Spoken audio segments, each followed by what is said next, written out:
Bom, pessoal, e ainda falando sobre os Correios, o Tesouro Nacional aprovou o empréstimo de 12 bilhões de reais para a estatal. A operação de crédito vai ter uma taxa de juros 115% do custo de captação e, apesar do alívio para a companhia, o valor é menor do que o pedido originalmente, que era de 20 bilhões de reais, né? Para repercutir, então, essa aprovação e a atual situação dos Correios, eu chamo agora Cláudio Felizoni, professor da FIA Business. Tudo bem, Cláudio? Muito bem-vindo. Obrigada por conversar com a gente aqui. Uma boa tarde. Boa tarde, Muriel. Boa tarde. Boa tarde. Professor, como é que o senhor enxerga essa aprovação por parte do Tesouro de um empréstimo de 12 bilhões de reais aos Correios, não os 20 bilhões solicitados, mas os 12 ainda assim? Bom, ontem foi aprovado esta operação de crédito de 12 bilhões para os Correios, não é? Como você disse, com a taxa de juros de 115 do custo de captação. E o que ocorre é que, apesar do valor total autorizado, né, a estatal vai poder utilizar só 5,8 bilhões em 2025. É bom que se diga que 5,8 bilhões corresponde exatamente a todo o déficit primário no ano de 2025. Não há dúvida de que a negociação aparentemente foi bem sucedida, se nós tivermos em conta o que anteriormente havia sido anunciado. Então, em relação à situação inicial, a negociação foi bem sucedida. Entretanto, há de se considerar que o impacto ou o peso dessa operação é bastante significativo em termos do déficit público. Professor, eu aproveito também para perguntar, diante desse cenário, o quanto que a gente precisa se preocupar, levando em consideração o cenário das contas e olhando para o cenário fiscal realmente, o quanto que pode existir aí de possibilidade dos Correios não conseguirem pagar esse empréstimo? Bom, veja, essa questão dos Correios não é de hoje. Quer dizer, vamos lembrar que o mensalão surgiu em 2005, portanto, nós temos 20 anos. Nesses 20 anos, nós tivemos melhores, tivemos situações na operação da estatal bastante resultados muito ruins, algumas recuperações, mas nesse período todo não houve nenhuma mudança significativa da operação dos Correios. Quando nós olhamos o mesmo tipo de operação no mundo, nós vamos ver que existe uma participação importante do setor público, seja uma participação direta, né, fazendo efetivamente a operação, ou por meio do setor privado, mas com uma atividade forte de regulação. No caso do Brasil, onde você tem uma larga faixa da população em condições de pobreza, vamos lembrar que nós temos aproximadamente 25% da população brasileira abaixo da linha de pobreza moderada, o que significa aí uma renda de um pouco mais de $100, por mês, e temos entre 7% e 10% da população em situação de pobreza extrema, o que significa uma renda de $60 por mês, um pouco abaixo de $60 por mês. Então, essas pessoas, essa configuração sugere uma participação do setor público. Entretanto, há necessidade de uma melhora substancial da operação, que não ocorreu nos últimos 20 anos. E chegamos nesse momento, em 2025, a necessidade dessa operação de crédito, que equivale exatamente a todo o déficit público, o déficit primário, no ano de 2025. Então, sem dúvida nenhuma, uma preocupação para todos nós, porque se são 5 instituições financeiras envolvidas, 3 privadas e 2 públicas, se isso não for pago, se os Correios não conseguirem superar essas condições, evidentemente quem terá que suportar isso é o Tesouro, ou seja, nós. E para que isso ocorra, é essencial que os Correios reconfigurem de maneira completa a sua operação, ou seja, é preciso adotar tecnologias mais apropriadas, ser mais eficiente, mais automatização na triagem de cartas e pacotes de maneira geral, diversificação de serviços, incluindo serviços financeiros, parcerias com as empresas privadas, tudo isso tem que ser feito e não foi feito. Professor, o senhor enxerga os Correios fazendo isso agora em pouco tempo, por exemplo, até 2027, que é a previsão, pelo menos, em parar de dar um prejuízo, e isso sem privatizar, levando em consideração que esse cenário está descartado pelo próprio governo?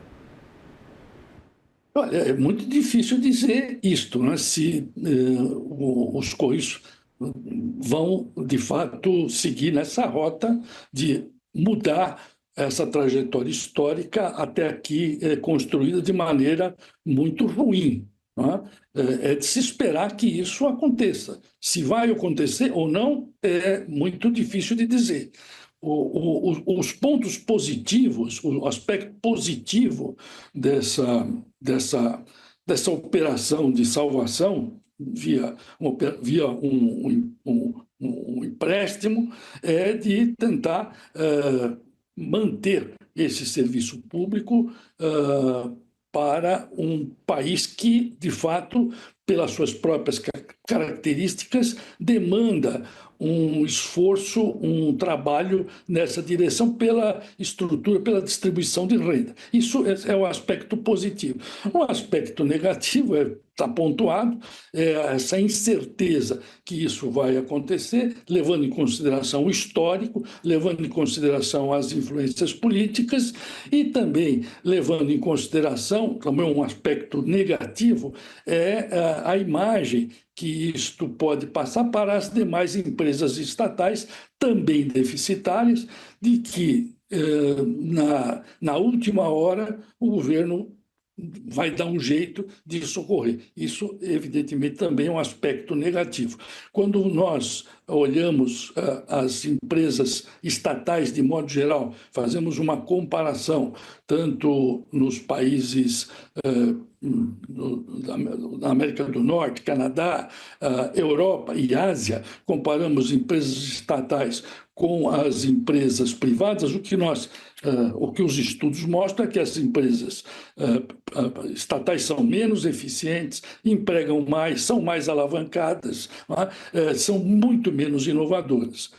Então, claramente que isso tem muito a ver com interferência política nos processos de gestão, que também aqui nós assistimos isso com grande recorrência.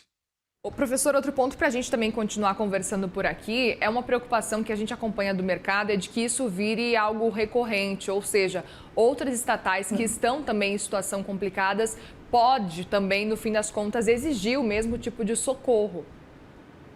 É exatamente isso que eu disse. Ou seja, um dos aspectos negativos, não é esse. O primeiro é que esse empréstimo apenas amorteça os impactos deletéricos que estão presentes na gestão da empresa nos dias atuais. Esse é o ponto essencial, principal, especificamente no que diz respeito aos Correios. Como eu disse, a história não indica grandes mudanças. É possível que mude? Pode ser que mude. Esse governo não tem sido muito atento a essas questões da gestão das organizações, das empresas estatais. De qualquer forma, é uma possibilidade que isso venha a ser feito. A história não indica nessa direção. E o segundo ponto é exatamente esse que você está mencionando, que na última hora o governo procura maneiras de socorrer essas empresas de maneira a manter o status quo. Perfeito, professor. Olhando por esse lado, a gente percebe que é negativo esse cenário que a gente está acompanhando em termos de risco, de percepção fiscal, mas também pode não ter um impacto imediato no déficit, por exemplo, das contas. Vale a gente ficar atento, porque tudo depende se os Correios vão conseguir pagar ou não, né? Isso ainda a gente vai ter que esperar para acompanhar como é que vai ser esse cenário. Até queria perguntar, diante do que a gente está acompanhando aqui, professor, essa talvez seja a alternativa menos pior que exista agora neste momento, por isso seria necessário? Eu acho que, eu volto a dizer, não é? Dada a configuração da estrutura social brasileira, me parece que é muito razoável que nós tenhamos uma empresa operando com participação grande do Estado, ou sendo totalmente pública. Isso é razoável. O que não é razoável é essa forma de gestão. E é preciso que essa operação de crédito abra caminho para uma mudança da organização na sua estrutura, não é? Não só no que diz respeito a ações específicas, como já mencionei, tecnologia, automação, diversificação, parcerias com empresas privadas, mas também a conscientização, a necessidade de que as interferências políticas que são naturais, mas que sejam veladas pelo público, de modo a que a empresa se comporte e não onere ainda mais a situação fiscal do país. Nós estamos aí com possibilidades agora de redução da taxa básica de juros, mas vai depender claramente de uma sinalização de que o governo está fazendo sua parte no que diz respeito ao controle do déficit público, das suas despesas. A gente espera que seja possível. Professor Cláudio Felizoni, professor da FIA Business, obrigada mais uma vez pela conversa e volte sempre aqui no Money, viu? Obrigado, Mundial. Obrigado. Obrigada, boa tarde.